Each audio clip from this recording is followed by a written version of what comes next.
ఈ మధ్య చోటు చేసుకుంటున్న విమాన ప్రమాదాలు ఫ్లైట్ జర్నీ చేసే వారికి వెన్నులో వణుకుతున్నాయి. సాంకేతిక లోపాలు, మానవ తప్పిదాల కారణంగా విమానాలు ప్రమాదాలకు గురవుతున్నాయి. తాజాగా ఓ హాలీవుడ్ నటుడు ప్రయాణిస్తున్న జెట్ ఫ్లైట్ సముద్రంలో కూలిపోవడంతో కూతుళ్లతో సహా మరణించారు. ఇటీవల ఓ దేశంలో 2 విమానాలు ఢీకొన్న ఘటనలో ప్రయాణికులు త్రుటిలో ప్రాణాలతో బయటపడ్డారు. ఈ క్రమంలో మరో ఒళ్ళు గగురు పొడిచే ఘటన చోటు చేసుకుంది. ఓ విమానం గాల్లో ఉండగానే డోర్ ఊడిపోయింది. దీంతో ప్రయాణికులు ప్రాణ భయంతో వణికిపోయారు.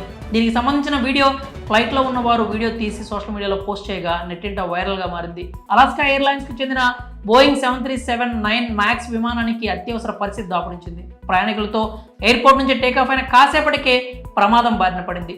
గాల్లో ఉండగానే విమానం డోర్ ఊడిపోయింది. దీంతో ఆ ఫ్లైట్ అత్యవసరంగా ల్యాండ్ అయింది. విమానంలో ఉన్న ప్రయాణికులు ఘటనకు సంబంధించిన వీడియోలు తీశారు. కాగా అమెరికాలోని పోర్ట్లాండ్ సిటీ నుంచి AS-1282 విమానం టేకాఫ్ తీసుకుంది.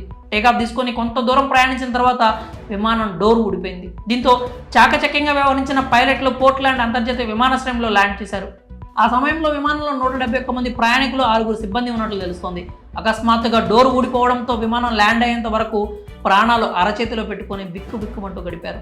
అయితే ఫ్లైట్ ఎమర్జెన్సీ ల్యాండింగ్ అనంతరం అందులోని ప్రయాణికులంతా సురక్షితంగా ఉన్నట్లు తెలుస్తోంది. గగనతలంలోనే డోర్ ఊడిపోవడంతో విపరీతమైన గాలి దాటికి ప్రయాణికుల ఫోన్లు ఎగిరిపడ్డాయి. ఓ బాలుడు షర్ట్ కూడా ఊడిపోయినట్లు తెలుస్తోంది. అయితే ఘటనపై అలాస్కా ఎయిర్లైన్స్ స్పందించింది. ఘటనకు సంబంధించిన కారణాలపై ఆరా తీస్తున్నట్లు సోషల్ మీడియా ద్వారా వెల్లడించింది. మరి గాల్లో ఉండగానే